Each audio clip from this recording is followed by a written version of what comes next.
Hey guys, what's going on? It's David here from Scizorxphlosion, and I'm bringing you guys another deck profile. This time it's Lugia, and I've been trying to work on a deck profile for Lugia, and my buddies have been trying to build deck profiles for Lugia, and I think this is the best way to go about it. Lugia is a really interesting Pokemon. He's got a really powerful attack in Pelagic Blade, and then Lost Purge can help you out. It doesn't net you any prizes, but hey, you can't get everything. It's a really good attack, and it can get rid of something that's really scary on the board. But y'all be sure to leave a like if you like this video. Subscribe to the channel if you're new. We'll be giving away an Elite Trainer box once we reach 200 subscribers, so y'all stay tuned for that. And like us on Facebook at facebook.com/Scizorxphlosion, and you can support us on Patreon at patreon.com/Scizorxphlosion. Links to that in the description below. And without further ado, guys, let's get on to the deck profile. So to start out, we have 3 copies of Lugia GX, the new GX from Lost Thunder. This Pokemon is really cool. It's got 190 HP, resistance to fighting, which is awesome since Buzzwole is running all around the meta right now. Lightning weakness isn't bad. Right now, it's not. There was a tournament in Japan where they've got the stuff that's already out, and Jolteon GX with Zapdos is looking like a very, very powerful deck. So right now, Lightning Weakness isn't bad, but in a little bit it will be. It's got 2 attacks and a GX attack. You've got Psychic that does, for 3 colorless energies, 30 damage plus 30 more for each energy on your opponent's active Pokemon. We've seen this on Oranguru, we've seen this on Espeon GX, things like that. It's not a great attack, but it can deal some damage. Then you got Pelagic Blade, which is the main attack for 4 colorless energies. Does 170 damage, and this Pokemon cannot attack on the can't use Pelagic Blade on the next turn. So in many, many ways, this card is very, very similar to Ho-Oh GX. It does 10 less damage, has the same HP, and it's got an attack that it can use every turn. It's got an attack that it can't use every turn. But then you've got Lost Purge GX, which is really cool. For 3 colorless energies, you get to put your opponent's active Pokemon and all cards attached to it into the Lost Zone.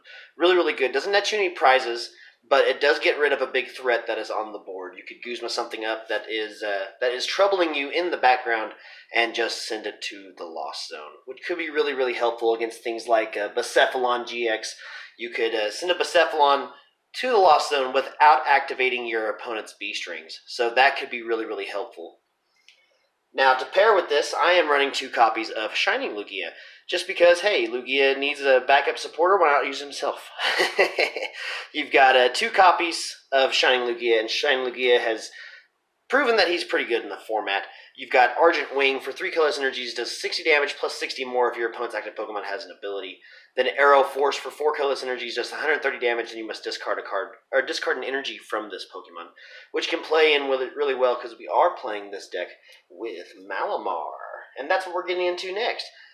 4 copies of Inkay to go with our 4 copies of Malamar. You could put this down to 3. I just do the 4. I usually do 4 when I build almost any Malamar deck because I like having the 4. I've had matches where I've tried 3 and sometimes I prize 2 of them, and then it just sucks from there. Malamar is very, very important to this deck. We do play Psychic Energies in here so we can use Psychic Recharge. Once during your turn, before you attack, you may put a Psychic Energy from your discard pile onto one of your bench Pokemon. So use that in combination with things like Guzma or Dawnwing's Necrozma, which we do play in here as well. Now, we have a whole bunch of one-of attackers in this deck. Let me move these up just a little bit, because we do have quite a bit of attackers here. We've got 1 copy of Dawnwing's Necrozma GX. It has got that invasion ability just like Keldeo EX does. Once during your turn, you can put this Pokemon in the active spot if it is on your bench. Then you have Dark Flash for 3 Psychic Energies, does 120 damage, and is unaffected by resistance. Then Moon's Eclipse GX is a really good GX in here. Does 180 damage, and you can only use it if you're behind on prizes, and he is protected from all damage during the next turn. Next one of attacker we have in here is 1 copy of Necrozma GX, just for that heavy hitter. You can also use Black Ray to weaken a lot of your opponent's Pokemon. If you see your opponent is playing a lot of GX Pokemon, maybe something like Decidueye, Ninetales, Zoroark, almost every Pokemon in there is a GX. If you see they're playing that deck, bring up Necrozma, use Black Ray, and then your Lugia has 1 shot on everything. So, pretty awesome. 1 copy of Marshadow GX. To deal with those Zoroarks, you could use Lugia's attack with a Marshadow and then one-shot a Zoroark. Pretty awesome stuff. 1 copy of Mimikyu. You've got the Filch tag, but he's mainly here for the copycat to threaten your opponent if they happen to knock you out with a very powerful attack, maybe an opposing Lugia, maybe a excuse me, maybe a Buzzwole GX knocks you out with Knuckle Impact. You could use Copycat to copy that attack and knock them right back out. And then 1 copy of Tapu Koko with the Flying Flip. It's mainly in here for the free retreat, but the Flying Flip does come into play against things like Zoroark, because if you have a Choice Band attached to Lugia GX, you are just 10 damage short of getting a knockout on it. So you could come out with Tapu Koko first, and then Flying Flip, hit them all for 20 damage, and then they are all in one-shot range of a Lugia with a Choice Band. So there we go. 5 1-of attackers in this deck. Then we also play a 1 of Tapu Lele GX, just for that wonder tag. We do play a lot of draw supporters in here, but sometimes we need a Guzma. Sometimes we don't have a Cynthia or a Lily in our hand, so we need to get that Lily or Cynthia to our hand. Alright guys, that's it for the Pokemon. For the supporters, we start out with 4 copies of Cynthia, your basic draw supporter for any Pokemon deck. Shuffle your hand to your deck and draw 6 cards. Next up, we got 4 copies of Lily. Probably one of the best draw supporters in the format as well. I play 4 of them in here just so we always have them. We always want to draw a supporter on our hand because we do have ways of emptying our hand really quickly in this deck. We got Mysterious Treasure, we got Ultra Ball, we've got Acrobite to power through our deck as well, and then once we've used all those cards up, we Lily, get our hand full again, and go down the same path. 3 copies of Guzma. This ends off the supporters, guys. And Guzma's really good because Lugia cannot attack with his attack, or can't use Pelagic Blade anyway, after he's used it on the previous turn. So we do sometimes need to switch out Lugia's. Same kind of strategy you use with a Ho-Oh deck. You need to get Lugia out of the active, or maybe you have to retreat him and then recharge him with Malamar and then get him back into the active with Guzma. So there you go. 3 copies of Guzma, and that ends off the supporters. Onto the items, guys. There are quite a bit, as there are in most Malamar decks. 4 copies of Ultra Ball, your standard search for any Pokemon deck. Search a deck for a Pokemon after discarding 2 cards and add it to your hand. Helps you get those psychic energies to the discard pile as well. We've got 4 copies of Mysterious Treasure. Discard a card from your hand, search a deck for a Psychic or a Dragon Pokemon. This can search out nearly everything in your deck. Nearly everything in your deck. Bar Marshadow, Tapu Koko, and the Lugias. So it also helps us get those psychic energies to the discard pile as well. Helps us clear out our hand so we can use those lilies to refill our hand when we need to. 4 copies of Acrobike, just to power through the deck even more and try to churn some of those cards out of there that we don't need.